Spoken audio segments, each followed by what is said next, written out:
Good morning 11th class. भाई हमारा third chapter complete हो गया है, पेरियोडिक क्लासिफिकेशन ऑफ एलिमेंट्स। ठीक है, जिसमें हमने क्या पढ़ा था कि पेरियोडिक टेबल है कि किस तरीके से पेरियोडिक टेबल का जो है प्रोग्रेस हुई, मतलब कैसे कैसे हुआ। फिर हमने पेरियोडिक टेबल की सारी प्रॉपर्टी पढ़ी थी कि जो किस तरीके से उसको अरेंज कर रखा है पेरियोडिक टेबल को, मेटल, नॉन मेटल, मेटलॉइड, फिर क्लासिफिकेशन, उसके अंदर size, ionization energy, electron gain enthalpy, इस तरीके से हमने किया था। उसके बाद जो नेक्स्ट चैप्टर है हमारा वो फोर्थ चैप्टर है। फोर्थ चैप्टर का जो चैप्टर फोर्थ है हमारा वो है केमिकल बॉन्डिंग।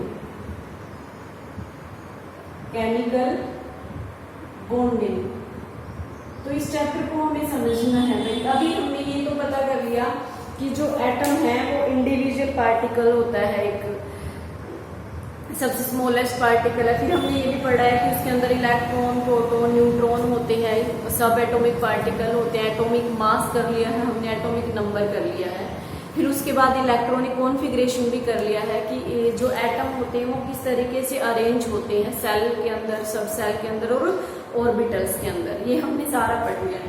अब क्वेश्चन ये अराइज होता है कि जो ये एटम है ये एक दूसरे के साथ कंबाइन क्यों होते हैं। भाई एटम एक दूसरे के साथ, हमने ये डेफिनेशन की थी फर्स्ट चैप्टर में ही, क्लासिफिकेशन ऑफ मैटर वाला जो टॉपिक है उसमें ही किया था कि जो एटम है, जब दो या दो से ज्यादा एटम को कंबाइन किया जाता है तो मॉलिक्यूल बनता है ना।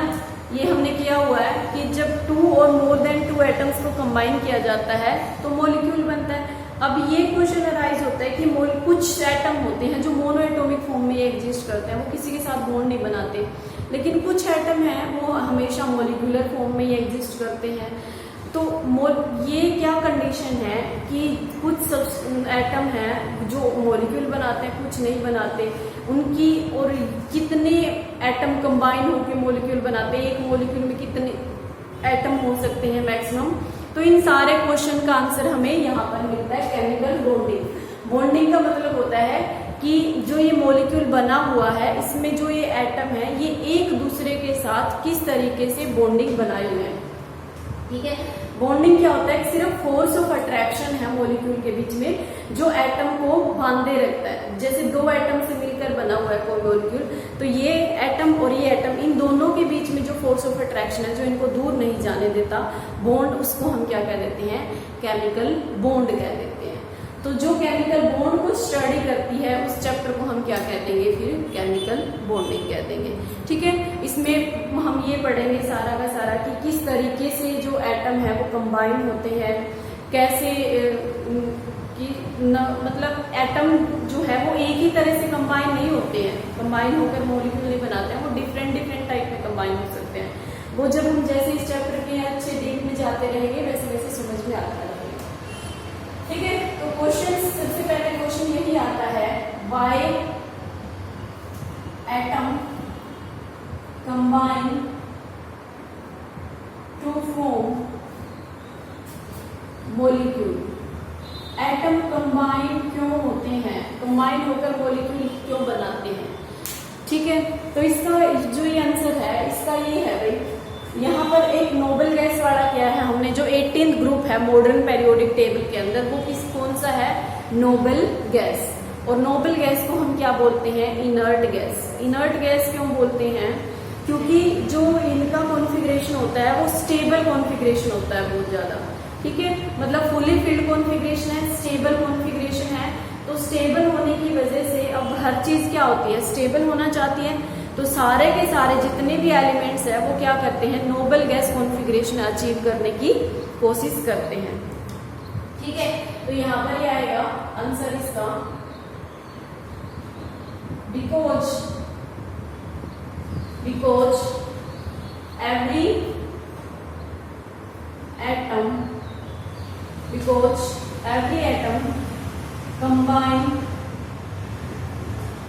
every atom form noble form भी नहीं रहेगा, ये atom to attain noble gas configuration।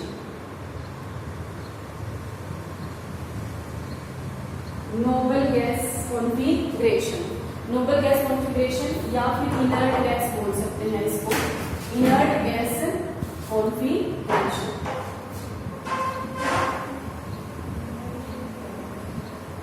ठीक है, इनर्ट गैस कॉन्फ़िगरेशन। ठीक है, इनर्ट गैस कॉन्फ़िगरेशन जो हमारा हर एक एटम है वो क्या करता है, because noble guys have stable fully filled configuration. जो नोबल गैस है उनका क्या होता है, स्टेबल फुली फिल्ड कॉन्फ़िगरेशन होता है। ओके, तो इसी वजह से हर एक एटम क्या होता है भाई, कंबाइन होकर बॉन्ड बनाता है। या फिर इसको जो दूसरा है इसमें कह सकते हैं, बिकॉज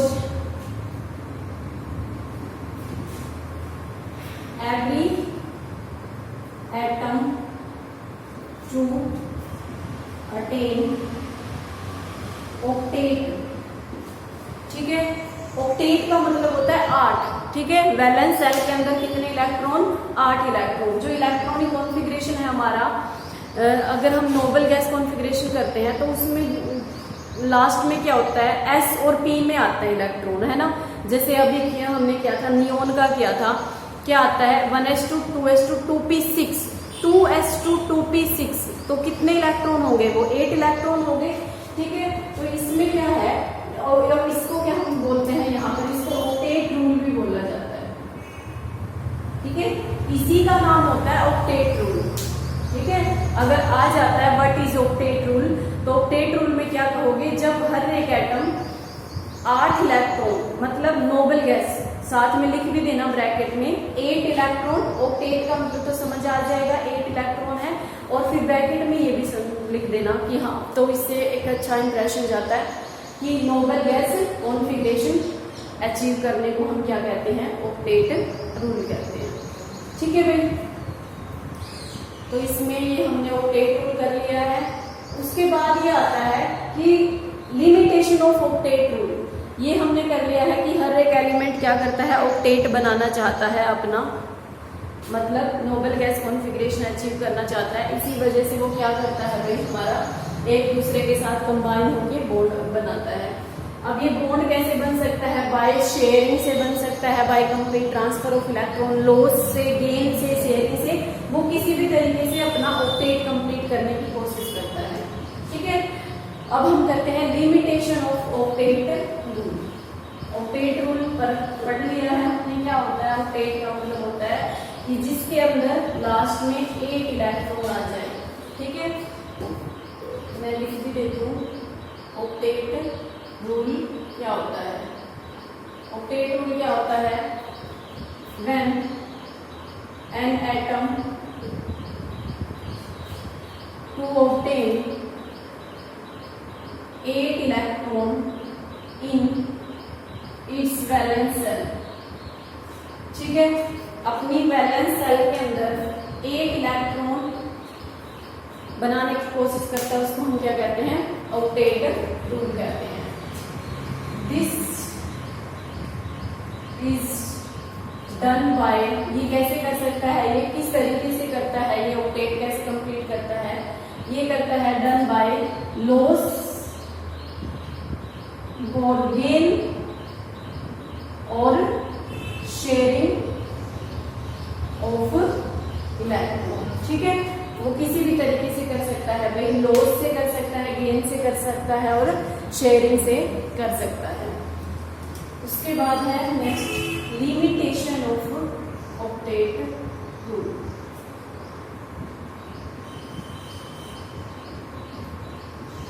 फर्स्ट जो है ये आएगा many compound,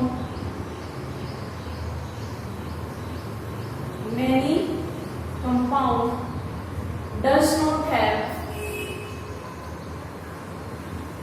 8 electron in its valence cell, but they have stable. Example AgF3, AlCl3, BeF2, ठीक है। देखते हैं भाई इसके अंदर BeF2 के अंदर B है, बोरोन है। बोरोन का इलेक्ट्रॉनिक कॉन्फ़िगरेशन क्या आएगा? बोरोन के अंदर कितना एटॉमिक नंबर कितना होता है बोरोन का? कितना होता है बोरोन का एटॉमिक नंबर? 5, ठीक है।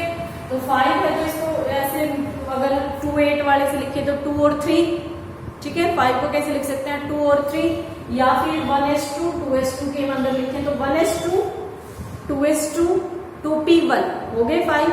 1s2 2 इलेक्ट्रॉन, 2s2 2 इलेक्ट्रॉन और 2p1 2 2 1 कितने हो गए? 5 इलेक्ट्रॉन, ठीक है। तो हमें क्या लेना होता है? बैलेंस सेल वाले लेने होते हैं। बैलेंस सेल में कितने इलेक्ट्रॉन आए? 3 इलेक्ट्रॉन आए। ये इसको हम बोलते हैं लुईस सिंबल बोलेंगे। अभी मैं करवाऊंगी लुईस सिंबल। वह लुईस सिंबल क्या होता है? जब वैलेंस इलेक्ट्रॉन को डॉट से रिप्रेजेंट किया जाता है, ठीक है।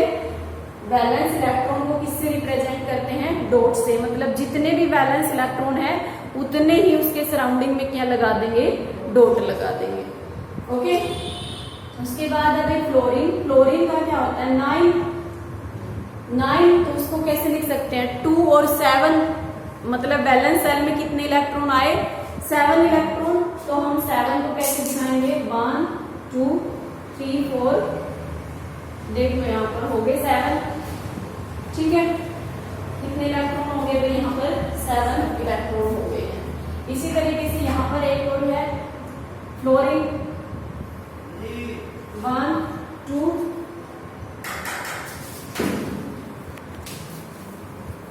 3 4 5 6 7, ठीक है। इसी तरीके से यहाँ पर है 1 2 3 4 5 6 7, ऐसे है। अब यहाँ पर देखो ये बोरोन है और ये हमारा क्या है? फ्लोरीन है। 3 फ्लोरीन है तो हमने 3 फ्लोरीन लगा दिए। अब ऐसा तो नहीं है कि एक फ्लोरीन का अलग इलेक्ट्रॉनिक कॉन्फ़िगरेशन होता है और एक का अलग होता है, ठीक है। तो ऐसा कुछ भी नहीं होता, सेम इलेक्ट्रॉनिक कॉन्फ़िगरेशन है। सब में 7 इलेक्ट्रॉन है तो हमने 7 रूट से दिखा दिए, ओके। अब यहाँ पर देखो एक मान लो इसने क्या पेन इसके साथ और यहाँ पर एक ये यहाँ नीचे दिखा दी ऐसे, ठीक है। तो इस जो ये फ्लोरीन है इसने क्या किया? ये 3 इसके साथ बॉन्ड बना लिए।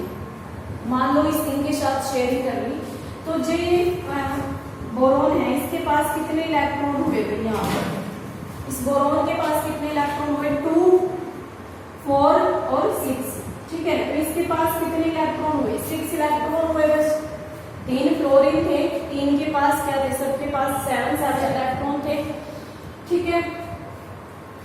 उसके बाद यहाँ पर क्या हो गया? इन दोनों के बीच में ये इलेक्ट्रॉन शेयर हो गए। तो इस बोरोन के पास 1 2 3 4 5 6 इलेक्ट्रॉन हुए। ऑक्टेट तो नहीं हुआ, 8 तो नहीं हुआ, फिर भी ये स्टेबल है, ठीक है। इसी तरीके से यहाँ पर एल्यूमिनियम में भी ऐसे ही होता है, 3 इलेक्ट्रॉन होते हैं यहाँ पर। और क्लोरीन के अंदर भी ऐसे ही क्या होते हैं? 7 इलेक्ट्रॉन होते हैं। यहाँ पर ऐसे ही एक क्लोरीन 2 3 4 5 6 7, यहाँ पर भी ऐसे ही होगा, ठीक है। फिर यहाँ पर ऐसे ही हो जाएगा। यहाँ पर भी कितने इलेक्ट्रॉन है भाई? 6 इलेक्ट्रॉन है। उसके बाद यहाँ पर आते हैं हम बी एफ। फ्लोरीन में अभी क्या था हमने? कितने इलेक्ट्रॉन होते हैं? 7 इलेक्ट्रॉन होते हैं। यहाँ पर फ्लोरीन फ्लोरीन फ्लोरीन। और बेरिलियम में देखो, बेरिलियम का एटॉमिक नंबर कितना होता है? Hydrogen helium lithium beryllium, beryllium का 4 होता है, ठीक है। तो उसको कैसे लिखेंगे? 2 2, ठीक है। बेरिलियम को कैसे लिखा जाता है? 2 2 लिखा जाता है। तो बेरिलियम के बैलेंस में कितने आए? 2 इलेक्ट्रॉन। तो यहाँ पर कितने हैं? 1 2 3 4, कितने इलेक्ट्रॉन है यहाँ पर? 4 इलेक्ट्रॉन है, ठीक है। तो क्या ये देखो सारे के सारे एक में भी ऑक्टेट बन रहा है? नहीं बन रहा, ठीक है। तो ये क्या है हमारे? ये इसकी लिमिटेशन हो जाती है। इसने कहा था कि वही कंपाउंड बनता है जिसमें 8 इलेक्ट्रॉन हो बैलेंस में, बट यहाँ पर तो क्या देखो 6 भी है, तो उसके बाद है जो सेकंड लिमिटेशन है, सेकंड में देखते हैं मैनी कंपाउंड, इनको हम क्या बोलते हैं, इन जो ये कंपाउंड है इनको यहां पर लिख देते हैं, these compound are called electron deficient compound.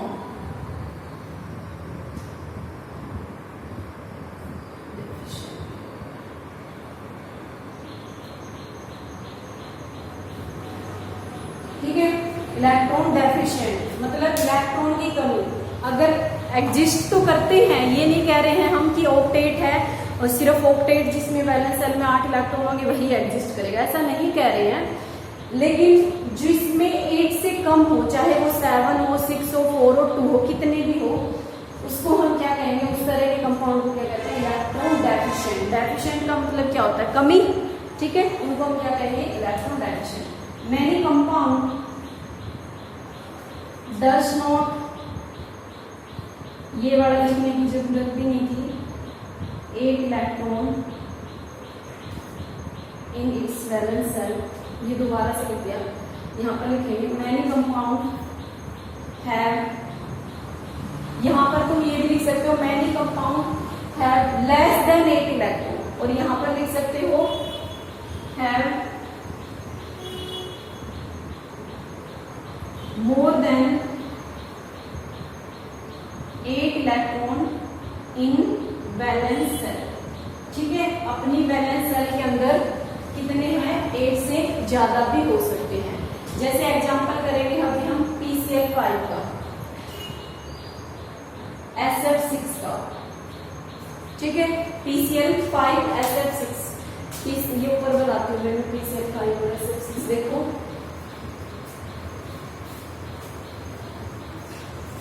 PCl मतलब फॉस्फोरस। ठीक है, PCl का मतलब क्या होता है, फॉस्फोरस।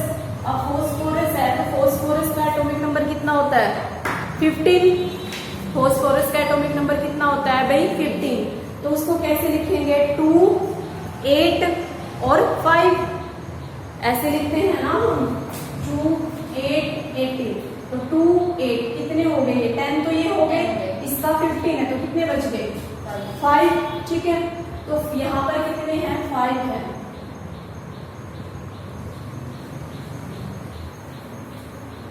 ठीक है, 5 वैलेंस इलेक्ट्रॉन है। उसके बाद PCl5 है, क्लोरीन में अभी क्या था, कितने होते हैं, 7, तो 7 क्लोरीन बना लो, सॉरी 7 इलेक्ट्रॉन होंगे हर एक क्लोरीन में, क्लोरीन तो 5 बनानी है भाई।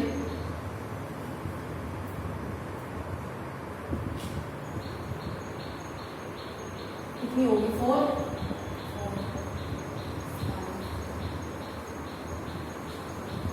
ठीक है, तो यहाँ पर इस तरीके से ये हो जाती है ऐसे, 1, 2, 3, 4 और ये वाला 5। अब इस फॉस्फोरस के सराउंडिंग में देखो कितने हैं, कितने हैं, 5 इलेक्ट्रॉन, सॉरी 10, 5 इसमें 1, 2, 3, 4, 5, 6, 7, 8, 9, 10। ठीक है, तो कितने इलेक्ट्रॉन है भाई यहाँ पर, 10 हो गए, 8 से ज्यादा।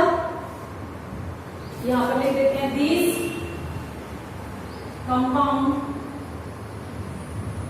Are called electron rich. ठीक है, जिसमें 8 से कम हो उसको क्या बोलेंगे, इलेक्ट्रॉन डेफिशिएंट कंपाउंड बोलेंगे। ठीक है, और जिसमें 8 से ज्यादा हो उसको क्या बोलेंगे, इलेक्ट्रॉन रिच, मींस इसमें ज्यादा है। Okay, electron rich. इसी तरीके से तुम बना सकते हो भाई, सल्फर का बना लेना। यहाँ पर कितने होते हैं, 1, 2, 3, 4, 5 और 6। ठीक है, सल्फर में कितने होते हैं, 6 इलेक्ट्रॉन होते हैं, उसका एटॉमिक नंबर होता है 16। सल्फर का कितना होता है, 16। तो यहाँ पर 2, 8 और क्या आएगा, 6, तो 6 हो जाएंगे। अब फ्लोरीन है, तो फ्लोरीन में हमें पता ही है कि कितने होते हैं, 7 होते हैं यहाँ पर वैलेंस में। तो इसी तरीके से यहाँ पर 7 जो 6 फ्लोरीन लग जाएंगी, तो 6 और 6 इसके, तो कितने इलेक्ट्रॉन आएंगे इसके अंदर, 12 इलेक्ट्रॉन आएंगे। ठीक है, तो ये क्या है हमारी limitation of octet rule. Okay, उसके बाद है जो हमारा, अच्छा भी ये जो सेंट्रल मेटल क्या होता है, सेंट्रल एटम क्या होता है, ये चल बाद में करवाती है सेंट्रल का दूसरा नहीं बड़ा, उसकी लुईस सिंबल देख लो, Lewis representation.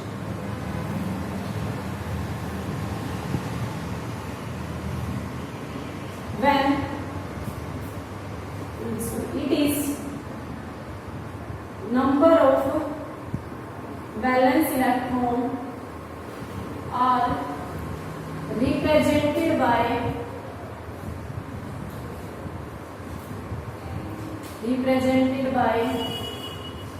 number of dot, ठीक है, या फिर बाय डॉट्स लिख सकते हैं। ठीक है, जिस नंबर ऑफ वैलेंस इलेक्ट्रॉन को किससे रिप्रेजेंट करते हैं भाई, हम डॉट से रिप्रेजेंट करते हैं। जितने वैलेंस इलेक्ट्रॉन होंगे उतने ही क्या लगा देंगे, हम डॉट लगा देंगे। ये क्या है हमारी लुईस रिप्रेजेंटेशन है। ओके, तो आज हमने इसके अंदर यही किया है, एक तो किया है कि किस तरीके से मतलब एटम कंबाइन क्यों होते हैं, कंपाउंड क्यों बनाते हैं, मॉलिक्यूल क्यों बनाते हैं, क्योंकि वो क्या करते हैं भाई, नोबल गैस कॉन्फ़िगरेशन अचीव करने की कोशिश करते हैं, नोबल और स्टेबल होना चाहते हैं, तो इस वजह से वो कंबाइन होते हैं। इसी के अंदर क्या आता है फिर ऑक्टेट रूल। ऑक्टेट रूल क्या होता है, when 8 electron in outermost shell, किसी भी एटम की आउटर मोस्ट सेल के अंदर जब 8 इलेक्ट्रॉन हो जाते हैं या फिर नोबल गैस कॉन्फ़िगरेशन हो जाता है, तो उसको हम क्या कहते हैं, ऑक्टेट रूल बोलते हैं। अब फिर हमने क्या किया है, ऑक्टेट रूल की लिमिटेशन की थी। ऑक्टेट रूल की लिमिटेशन क्या थी कि बहुत सारे कंपाउंड ऐसे थे जो 8 से लेस इलेक्ट्रॉन थे, फिर भी वो का एग्जिस्ट कर रहे थे, तो वो उनको हमने क्या बोला था, इलेक्ट्रॉन डेफिशिएंट कंपाउंड बोला था। ठीक है, और उसके बाद बहुत सारे कंपाउंड ऐसे थे जिनमें 8 से ज्यादा इलेक्ट्रॉन थे। ठीक है, उनको हमने क्या बोला है, इलेक्ट्रॉन रिच कंपाउंड बोला। वो फिर भी एग्जिस्ट करते हैं, 8 से ज्यादा इलेक्ट्रॉन है, तो उसको हमने क्या बोल दिया, इलेक्ट्रॉन रिच। ये क्या है, लिमिटेशन ऑफ ऑक्टेट रूल। फिर इसमें आई थी लुईस रिप्रेजेंटेशन। लुईस रिप्रेजेंटेशन है कि जितने भी वैलेंस इलेक्ट्रॉन है, आउटर मोस्ट सेल इलेक्ट्रॉन है, जब हम उनको डॉट से रिप्रेजेंट करते हैं, जितने वैलेंस इलेक्ट्रॉन उतनी डॉट। ठीक है, तो भाई ये अपने नोट्स अपनी साथ साथ में नोटबुक के अंदर नोट डाउन करो, और कोई भी डाउट हो तो कमेंट बॉक्स के अंदर